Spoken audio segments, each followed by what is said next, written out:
Bismillahirrahmanirrahim. Assalamualaikum warahmatullahi wabarakatuh. Alhamdulillah wassalatu wassalamu ala Rasulillah wa ala alihi wa sahbihi wa mawalah. Amma ba'du, ikhwani wa akhwati fillah rahimani wa rahimakumullah. Insyaallah kita akan lanjutkan kembali pelajaran ilmu sharaf kita, dan sekarang kita akan membahas tentang perubahan isim, ya, perubahan dari fi'il madhi menjadi berbagai macam bentuk isim.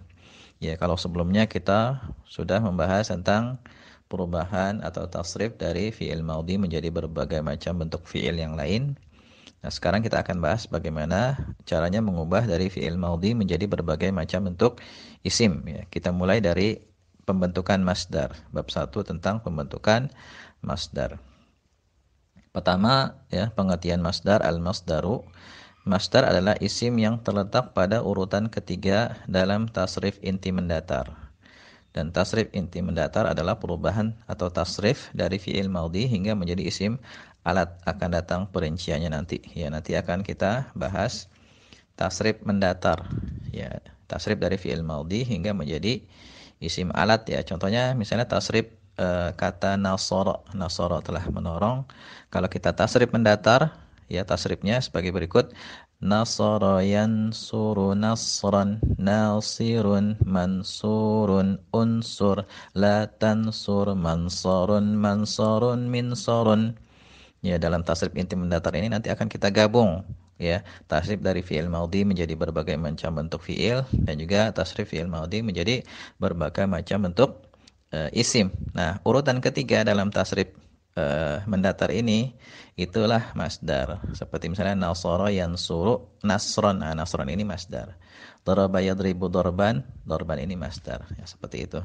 Atau jalasa yajlisu julusan. Nah, julusan ini masdar. Itu definisi dari masdar. Kemudian yang kedua, cara membuat masdar. Masdar dibuat dari fi'il madhi dengan ketentuan sebagai berikut. Ya. Yang A, dari fi'il madhi sulasi mujarrad. Ya. Untuk mengetahui masdar dari fi'il madhi sulasi mujarrad, ya, kita harus melihat kamus, ya. Kenapa? Sebab tidak ada pola khususnya, ya, pada masdar yang berasal dari fi'il sulasi mujarrad. Adapun digunakan pola fa'lan, ya, pada tasrif inti hanyalah untuk memudahkan dalam proses menghafal tasrif inti. Ya, sebab dalam tasrifan itu kan nanti ada tasrif inti yang harus kita hafal, kemudian ada fiil-fiil yang kita masukkan ke dalam tasrif inti. Nah, untuk memudahkan dalam proses menghafal, di situ pola masdarnya dianggap sama, yaitu fa'lan. Tapi ketika kita mentasrif fiil, nanti masdar untuk sulasi mujarrad, ya, kita harus lihat kamus dulu. Ya. Di sini ada beberapa contoh, ya, masdar dari fiil sulasi mujarrad. Kenapa harus lihat kamus? Ya, karena memang nggak ada bentuk tertentunya untuk yang dari masdar dari sulasi mujarrad. Misalnya di sini daraba, masdarnya darban. Tapi kalau ghasala, guslan. Ghafara, gufranan. Jalasa, julusan. Halaka, halakan. Beda-beda. Ya, jadi harus lihat kamus, ya, untuk masdar dari fiil sulasi mujarrad. Kemudian yang B, dari selain fiil madhi sulasi mujarrad. Ya, cara membuat masdar dari selain fiil sulasi mujarrad adalah dengan mengikuti pola yang telah tertentu. Jadi kita bisa, ya, membuat dengan cara mengikuti pola intinya. Misalnya pola intinya af'ala, masdarnya if'alan. Sehingga aslama, masdarnya islaman. Fa'ala, taf'ilan. Berarti alama, ta'liman. Ifta'ala, ifti'alan. I'tarafa, i'tirafan. Tafa'ala, masdarnya tafa'ulan. Sehingga ta'allama menjadi ta'alluman. Istaf'ala, istif'alan. Istaghfara, istighfaran. Ya, jadi ada pola inti yang bisa diikuti, ya, untuk masdar dari selain sulasi mujarrad. Pola masdar lengkap bisa dibaca di tabel 22 bab tasrif inti mendatar di bagian lampiran, ya, atau bisa lihat di sana. Kemudian, ya, pembahasan ketiga tentang penulisan masdar. Ya, dalam tasrif, masdar ditulis dalam keadaan berharokat dhammah, ya, ketika kita mentasrif.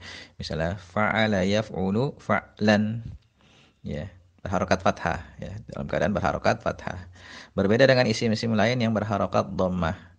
Namun dalam kalimat, ya, ketika diterapkan dalam kalimat, harokat masdar bisa berubah-ubah sesuai dengan kedudukannya atau posisinya dalam kalimat.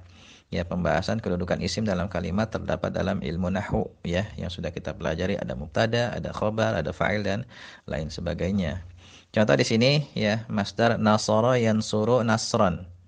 Ya, nasran. Nah, ini kalau sudah dimasukkan ke dalam kalimat, misalnya dia di sini berkedudukan sebagai fa'il, jaa nasrullahi, ya, maka kita kasih harokat dhammah karena fa'il kan dhammah ya, sebagaimana yang sudah kita pelajari ya, fa'il harokat akhirnya dhammah.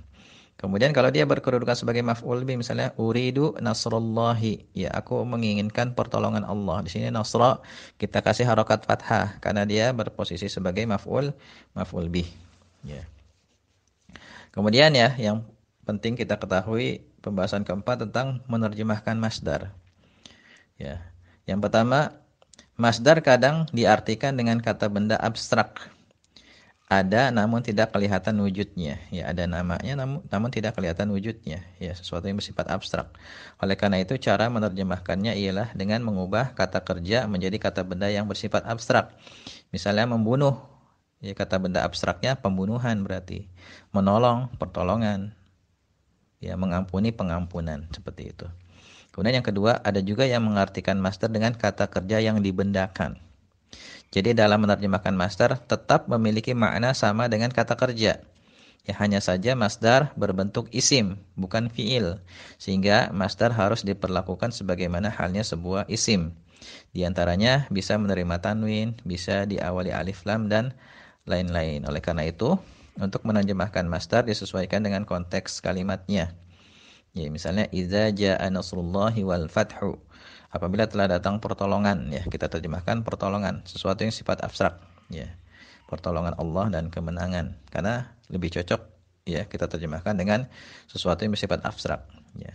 Tapi pada kalimat wa kana haqqan 'alaina nasrul mu'minin, dan kami selalu berkewajiban menolong orang-orang yang beriman.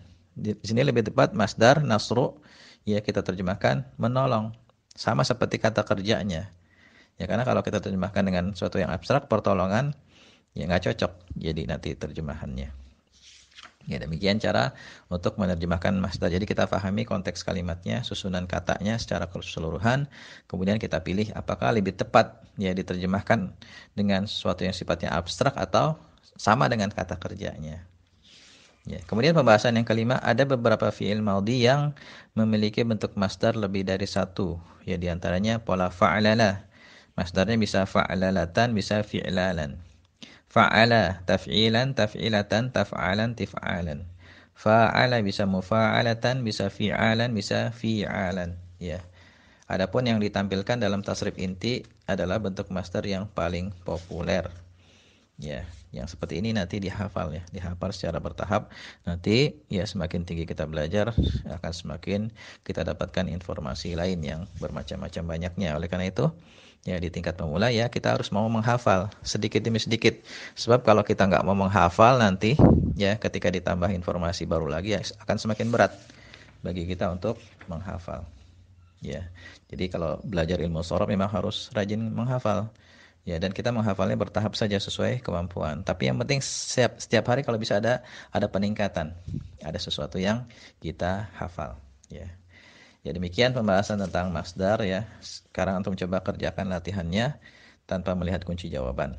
Ya, setelah itu baru antum cocokkan dengan jawaban yang antum berikan. Semoga bermanfaat. Wallahu a'lam bishawab.